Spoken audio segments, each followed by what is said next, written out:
जय माता दी दोस्तों। आज की वीडियो में हम जानेंगे कि माता महालक्ष्मी के पहले दिन चौकी हमें कैसे लगानी है, 16 गांठों वाला धागा कैसे तैयार करना है और क्या क्या सावधानियां रखते हुए हम माता महालक्ष्मी की पूजा करें। तो चलिए, जैसे आपको जहाँ पे पूजा करना है पहले आप साफ सफाई कर लीजिए और थोड़ा सा गुलाब जल और गंगा जल का छींटा लगाकर आपने साफ कर लेना है इस तरीके से। फिर हम आसन लेंगे स्वयं के बैठने के लिए और माता जी के लिए भी आपको आसन तैयार करना है। तो ये लकड़ी की चौकी है, इसे आप रख लीजिए। पूर्व दिशा की दीवार की तरफ आपको चौकी लगाना है और उसके सामने आपको बैठना है। तो बस इस तरह से आपको अपने घर के ईशान कोण में हो सके या फिर उत्तर दिशा में करके चौकी लगा लेनी है। हमने लाल कपड़ा बिछाया है, उसके ऊपर थोड़ा सा चावल यानी अक्षत का आसन देकर अब हम अष्टदल कमल बनाएंगे। तो यहाँ पर हम 2 अष्टदल कमल बना रहे हैं, एक श्री कलश लगाने के लिए और एक दीप लगाने के लिए। इस तरह से चावलों को फैला लीजिए। आप चाहे तो इसे रंग बिरंगे रंगों में कलर कर सकते हैं। हम अष्टदल कमल इस तरह से रेडी कर लेंगे, बहुत ही आसान तरीके से बन जाता है। अब हम इधर भी ये देखिए हमारा दोनों अष्टदल कमल हो चुका है। अब हमने ये घी की बाती लगाना है, तो हमने यहाँ पे धातु का दिया लिया है, रुई की बाती। आप चाहें तो मिट्टी का दिया भी ले सकते हैं, ठीक है। अब माता रानी की प्रतिमा देख लेते हैं। तो हमने ये वाली प्रतिमा ली है, फूलों पर बैठी माता हैं और गज यानी कि हाथी उनको स्नान करा रहे हैं। और माता रानी की पूजा में शंख का बहुत बड़ा महत्व होता है, तो आपने बीच में शंख रख लेना है। अब हम आइए कलश लगा लेते हैं। तो कलश हमने अष्टदल कमल पर रख दिया है और अब हम इसमें जल भरेंगे, ठीक है।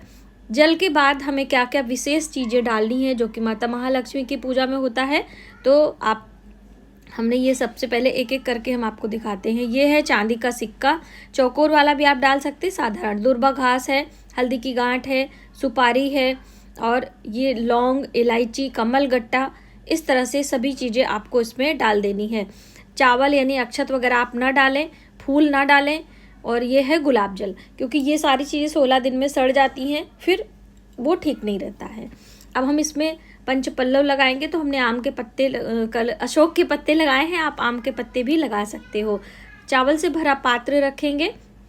उसके बाद हम श्री कलश यानी कि एक पानी वाला नारियल है और उसके ऊपर लाल कपड़ा बांधकर ये नोक वाला भाग पीछे रखेंगे और जो उनका मुख वाला भाग होता है आगे रखेंगे, ठीक है। इस तरह से आप सामने जब बैठेंगे, अभी हम वीडियो बनाने के लिए साइड में बैठे हैं और इधर ये हमारा दीपक है, इसमें हम घी डालकर रेडी कर लेते हैं। इस तरीके से शुद्ध गाय का घी होना चाहिए या फिर तिल का तेल भी आप ले सकते हो, ठीक है। यहाँ पर विराजमान कर दे रहे हैं।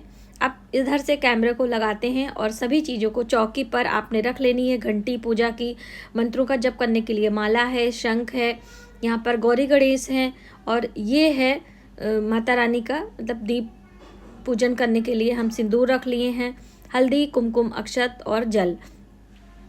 तो बस अब चलिए पूजा की शुरुआत करते हैं।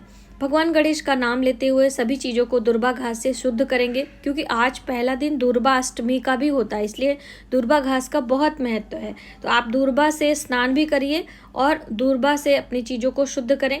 और फिर सबसे पहला काम है संकल्प लेना। तो हाथों में अक्षत, पुष्प और कुछ दक्षिणा लेकर माता लक्ष्मी के सामने, भगवान गणेश के सामने हम संकल्प लेंगे। आप 3 दिनों का व्रत कर रहे हैं, 16 दिनों का कर रहे हैं या लास्ट वाले दिन कर रहे हैं, तो भी यही विधि से आपको पूजा करनी होती है। बस इस तरह से संकल्प की जो दक्षिणा है एक कटोरी में हमने रख लेना है और फिर माता रानी का आवाहन करना है, गौरी गणेश का आवाहन करना है, कलश में सभी देवी देवताओं का आवाहन करना है, क्योंकि अब आप पूजा करने जा रहे हैं। और यहाँ पर सबसे पहला काम होता है दीप और धूप प्रज्वलित करना। अब हम दीपक को प्रणाम करेंगे और पूजन करेंगे, क्योंकि दीपक हमारे पूजा का साक्षी होता है। तो हल्दी, कुमकुम, अक्षत, तिलक करके दीप देवता का प्रणाम करेंगे, थोड़े से पुष्प चढ़ा देंगे और हम अपने दीपक की पूजा यहाँ पर समाप्त करते हैं। उसके बाद इन्हें आप चाहें तो कवर कर दीजिए, इस तरह से जैसे पंख वगैरह की हवा चलती है तो कवर कर देंगे तो आपको आसानी रहेगी। उसके बाद में हमने अब पूजा शुरू करनी है गौरी गणेश की। तो हम स्नान एक साथ सभी को करा देते हैं, जैसे कि यहाँ पर गौरी गणेश हैं, कलश देवता है, माता लक्ष्मी है, सबको। तो दोस्तों आपने गौरी गणेश को एक बार स्नान कराना है, लेकिन माता लक्ष्मी को 16 बारी स्नान कराने का भाव करना है। अब 16 बारी हम वीडियो में आपको करके नहीं दिखा पा रहे हैं, क्योंकि वीडियो बहुत लंबी हो जाएगी। तो बस एक कटोरी में पास में रख के आपको 16 बारी स्नान कराने का जल भाव कराना है। अब हम पहले भगवान गणेश की पूजा करेंगे। तो हमने मौली के धागे वस्त्र के रूप में पहनाए हैं, जनेऊ पहनाए हैं, हल्दी कुमकुम का तिलक लगा देंगे। गौरी माता को भी इस तरह से आपको स्नान करा के वस्त्र पहनाकर हल्दी कुमकुम का तिलक करके माता रानी की पूजा करनी है। ठीक है, आपके पास जो भी चीज़ें हैं आप एक एक करके चढ़ा सकते हैं। सिंदूर माता गौरी को और भगवान गणेश को हम लगाएंगे।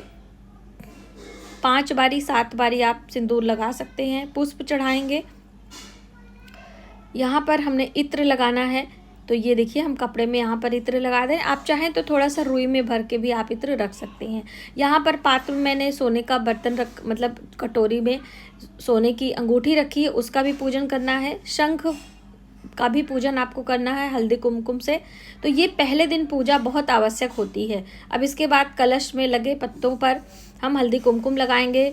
कलश पे भी तिलक करना है। और ये श्रीफल जो स्वयं माता लक्ष्मी का स्वरूप माना जाता है, इस पर भी हल्दी कुमकुम, अक्षत और कुछ पुष्प चढ़ाकर हम पूजन करेंगे।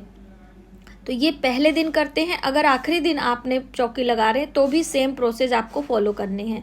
हम यहाँ पर सिंदूर का तिलक भी कर दे रहे हैं। तो बस यहाँ पर कलश और सभी गौरी गणेश की पूजा संपन्न हो गई है।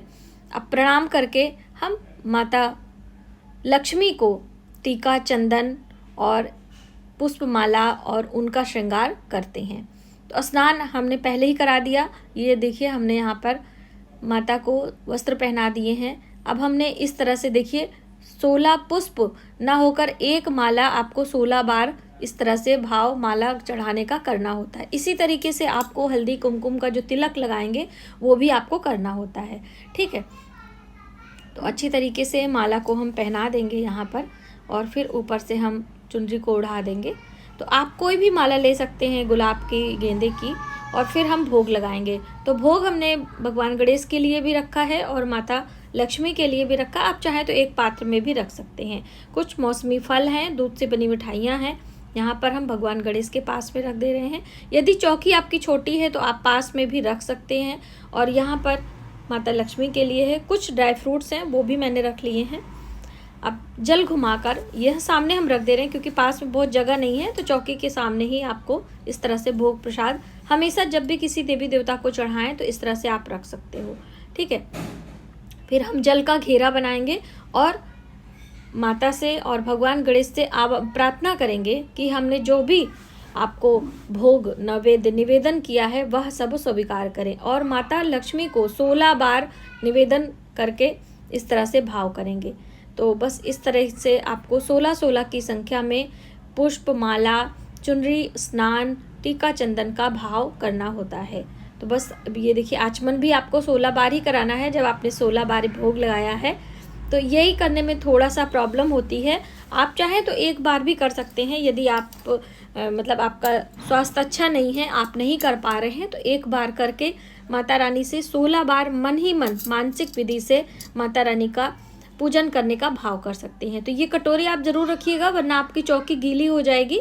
और फिर हम प्रणाम करेंगे। अब दोस्तों आपको 16 धागे वाला जो गांठ लगानी है, इस तरह से आपको मौली के धागे ले लेने हैं और हम ये पहला गांठ लगा रहे हैं। और आपको गांठ लगाते समय मंत्र कौन सा बोलना है वो भी आप समझ लीजिए। तो ओम श्रीं श्री नमः, ये छोटा सा मंत्र है, आप इसे आसानी से बोल सकते हैं।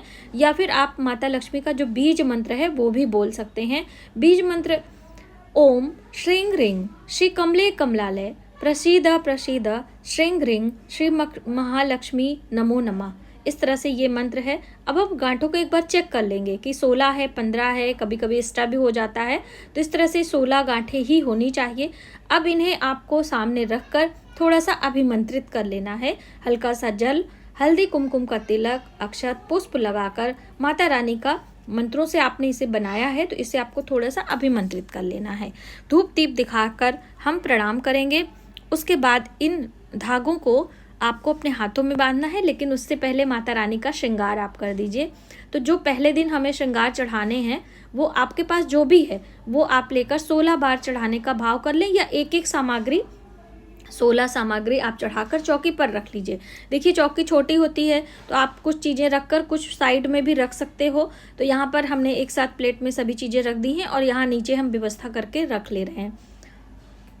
अब हम आचमन करके माता रानी का तांबूल चढ़ाएंगे, क्योंकि देखिए ये सारी चीज़ें एक एक करके आपको चढ़ानी है बड़े ही ध्यान से। और पहले दिन तांबूल, पहले दिन श्रृंगार की सामग्री, पहले दिन सभी की स्थापना।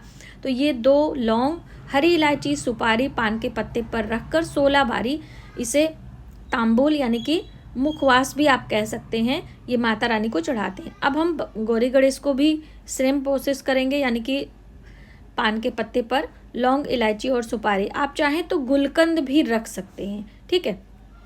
अब उसके बाद आती है बारी दक्षिणा की। तो ये 16 रुपए हैं, 10 के सिक्के, 5 के सिक्के और 1 रुपए के सिक्के, 16 रुपए हम रखेंगे। और यहाँ पर भगवान गणेश को भी हम दक्षिणा रखेंगे और जल घुमाएंगे।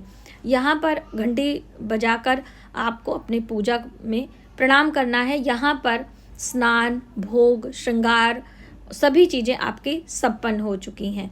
अब ये आपके 16 गांठों वाला जो धागा है, इसे लेकर आपको अपने हाथों में पहन लेना है। तो दाहिने हाथ में आपने पहनना है। जैसे कि जब हम कलाई नारा बांधते हैं तो बाएं हाथ में महिलाएं बांधती हैं, लेकिन ये वाला धागा आपको राइट हैंड में बांधना होता है। तो बस इस तरीके से अपने हाथों में इसे लगाकर अब हम कथा सुनेंगे, ठीक है। ये दुर्बा घास दोस्तों रह चुकी थी, तो आप इसे ज़रूर चढ़ा लीजिएगा। ये साइड में है, क्योंकि वीडियो बनाने के चक्कर में कभी कभी कोई चीज़ें ऊपर नीचे हो जाती है, तो थोड़ा सा आप उसे मैनेज कर लीजिएगा। ये है माता महालक्ष्मी व्रत की कथा। तो देखिए कथा सुनने से पहले आपको जिस भी देवी देवता की कथा सुन रहे हों, पुस्तक पर भी चित्र अंकित रहता है, तो हल्दी कुमकुम तिलक करके थोड़ा सा पुष्प चढ़ाकर माता रानी का ध्यान कर लें।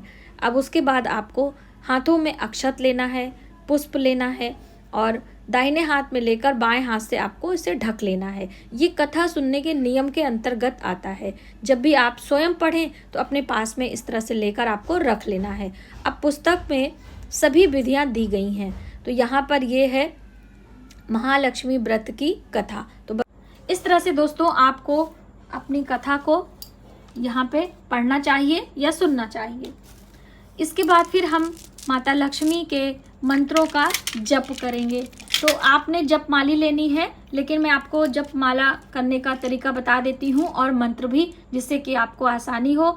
तो संध्या की पूजा में हो सके आपके पास ज़्यादा समय रहे तो शाम को भी कर सकते हैं, सुबह में भी कर सकते हैं, आप चाहें तो दोनों समय कर सकते हैं।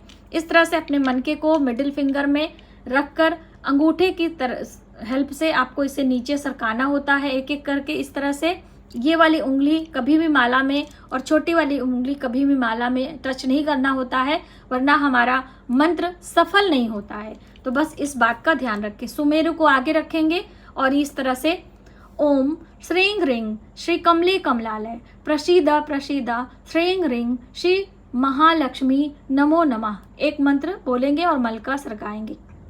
यदि आपसे इतना बड़ा मंत्र नहीं बोला जाता तो आप ओम श्रीं नमः, ओम श्रीं नमः, ओम श्रीं नमः, ओम श्रीं नमः, ओम श्रीं नमः। स्रा पे छोटी की मात्रा और बिंदी लगी हुई है, इसलिए आप श्रीं बोलेंगे, ठीक है। तो बस इस तरह से अपने माला को जप करने के बाद अब बारी आती है माता महालक्ष्मी के आरती की। इसके बाद हमने आरती के लिए हमने यहाँ पर थोड़े से अक्षत डालकर उसके ऊपर कपूर प्रज्वलित कर लेने हैं। और माता महालक्ष्मी की जो आरती है, ये घंटी बजाकर आपको आरती करनी है। ओम जय लक्ष्मी माता, यही वाली आरती है, तो आपको ये आरती कर लेनी है। उसके बाद आप चाहें तो कर्पूर गौरम वाली आरती कर लें। भगवान गणेश का ध्यान करके ही आरती करते हैं। जब भी हम किसी देवी देवता की पूजा करते हैं तो जिसकी मेन पूजा होती है उसी की आरती आपको करना चाहिए। आपका दिल करे तो आप सभी की आरती कर सकते हैं। तो बस इस तरह से आरती करने के बाद जल घुमाकर सबसे पहले आरती देवी देवताओं को आपको देना चाहिए, लेकिन बिना जल घुमाए आप ना दें, ठीक है। तो जल घुमाने के बाद इस तरीके से आपको देवी देवताओं को आरती देकर अब हमें स्वयं आरती लेना है। तो स्वयं के लिए फिर से आपको जल घुमाना चाहिए, ठीक है। तो इसको हम पहले यहाँ पर रख देंगे, बीच में रखकर, और हम जल घुमाएंगे। फिर स्वयं आरती लेंगे, आपके परिवार के लोग आरती लेंगे। इस तरीके से यदि आप आरती करते हैं तो आरती का फल आपको मिलता है, और 16 बारी आरती लेने का आपको भाव करना है। ये आपको ज़रूर ध्यान में रखना है। छोटी छोटी बातें महालक्ष्मी की पूजा में बहुत मायने रखती हैं, तो आप इन सब बातों का ध्यान रखिएगा। इसलिए मैंने आपको प्रैक्टिकली सभी चीज़ें करके दिखाई हैं। अब उसके बाद जो आपने भोग प्रसाद चढ़ाया है, इसे आपको उठा लेना है। ठीक है दोस्तों, तो बहुत सारी और जानकारी पूजा के बाद, तो उसके लिए नेक्स्ट वीडियो में। जय